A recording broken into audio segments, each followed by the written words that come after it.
Salut tout le monde, c'est Dani. Là, je voulais vous parler d'une collation que moi j'aime beaucoup, que j'apporte souvent parce que je trouve que c'est facile puis rapide. Mais je me suis rendu compte en parlant avec plusieurs personnes, c'était le fromage qui était le problème. Pas un problème, là, mais qu'il y a plein de choses qu'on ne savait pas, comment lire les étiquettes du fromage, c'est quoi la quantité. Mais là, ma collation, moi, c'est ça. Une pomme puis un morceau de fromage. Ça, c'est la quantité de fromage pour une portion, à peu près. C'est la grosseur d'un doigt. Regarde, c'est comme ça.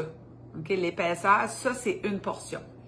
Donc, là, j'ai acheté du fromage. Là, cette semaine, c'est ça qui était en spécial à l'épicerie.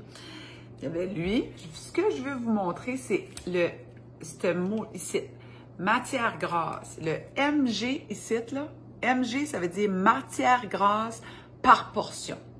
Fait que quand on voit en arrière qu'il y a un 30 grammes, 3 cm, qui est à peu près ça, ben on se demande, tu sais, c'est-tu un fromage riche? Se l'est-tu pas? Fait que c'est la matière grasse. Puis quand on commence à les regarder, les comparer, mais là, on réalise plein de choses. Vous voyez ici, là, lui, je viens de vous le montrer, était 31% de matière grasse par portion. Ça, OK? Ça veut dire qu'il y a 31% de ce morceau de fromage-là que c'est de la matière grasse. Ensuite, celui-ci, regardez, il est 28%. Il y en a, vous allez voir, on les trouve le plus bas, là, c'est pas mal 18%, 19%, mais il est fait avec du lait crémé. C'est sûr qu'il y a moins de matière grasse. Il y a un autre fromage que j'ai pas sous la main, là, ça fait quand même longtemps que je l'ai pas vu en épicerie.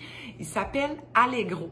Le fromage Allegro a seulement 4% de matière grasse par portion, qui est vraiment pas beaucoup, mais il est souvent assez difficile à trouver. On le trouve pas dans toutes les épiceries.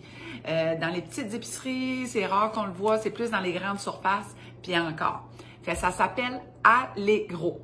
Mais il y a le fromage avec du lait écrémé qui est quand même très raisonnable.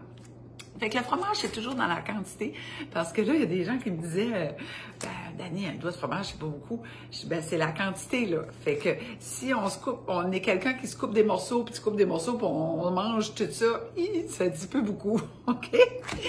Fait que c'est ça qui est pour le fromage. On partage, on aime et on commente. À demain tout le monde. Bye!